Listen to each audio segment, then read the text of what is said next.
దేవస్థానంలో స్వామివారి జయంతి మహా పవిత్ర పుణ్య దివసాన్ని పురస్కరించుకుని స్వామి జన్మ నక్షత్రమైనటువంటి స్వాతి నక్షత్రంలో 33 కోట్ల దేవతల యొక్క స్వరూపము గోమాత.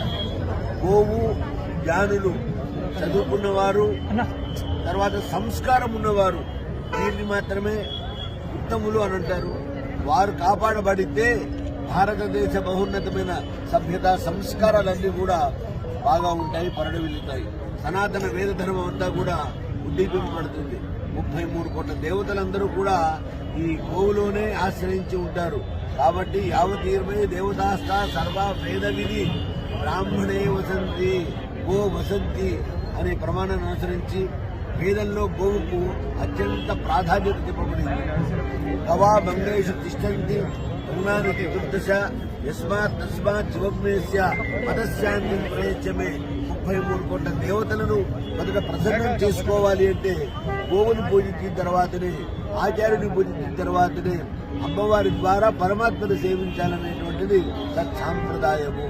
అలాగనే ఏ పుణ్య కార్యక్రమం మనకు సిద్ధించాలన్నా కూడా ప్రతి శుభకార్యంలోనూ వేరే ఏ కార్యక్రమం అయినా సరే గోవుని పూజించాలి. అలా అయితేనే ఆ పుణ్యము సఫలీకృతం అవుతుంది అని చెప్పి వేదము చెప్పడం జరిగింది. అంతేకాకుండా పితృదేవతలు ఎవరైనా సరే వారు ఎన్ని కోటాను కోట్ల రూపాయలు దానం చేసినప్పటికీ కూడా ఆ చివరి కర్మలో గోదానం చేస్తేనే వారికి పుణ్య ఫలాలు, నరకం నుంచి ఉత్తీర్ణత కలుగుతుందని చెప్పి చెప్పడం జరిగింది. అట్లాంటి గో సంరక్షకం అంతా కూడా ఇక్కడ జరుగుతుంది. పరమాత్మైనటువంటి శ్రీకృష్ణుడే గో సేవ చేసుకొని గోవిందుడు అయినాడు. కాబట్టి రాముడు కాని, కృష్ణుడు కాని, దేవతలు కాని భూలోకంలో వెంకటేశ్వర స్వామి వారు వెలవడానికి కారణం కూడా పరోక్షంగా గోమాతే. అదే కాకుండా హిరణ్యకశిపుడి వధ కాగానే స్వామివారు ప్రహ్లాద స్వరూపం కంటే ముందు గోవును చూసిన తర్వాతనే ఆయన శాంతించాడని మనకి స్కంద పురాణాలవన్నీ కూడా చెప్తాం జరుగుతుంది. దేవతలకి మానవులకి మధ్య సమవర్తిగా ఈ గోమాత ఉన్నది. కాబట్టి గోమాతను పూజిద్దాం, మన భారతదేశ సభ్యత సంస్కారాలను నిర్వహింపజేసుకుందాం. ప్రస్తుతం ఉండబడేటువంటి యుద్ధ వాతావరణంలో ఎవరైతే మ్లేచ్చులు ఉన్నారో వారందరినీ జయించడానికి గోమాతని మనం బ్రహ్మాస్త్రంగా ప్రయోగం చేయాలి అని చెప్పే సందర్భంగా మీ అందరికీ కూడా తెలియజేస్తున్నాను.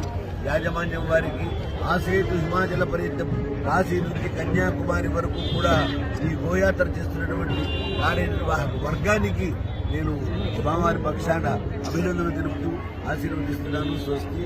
డాక్టర్ నల్లదిహి లక్ష్మీనరసింహాచార్యులు, ప్రధాన అర్చకులు, యాదాద్రి.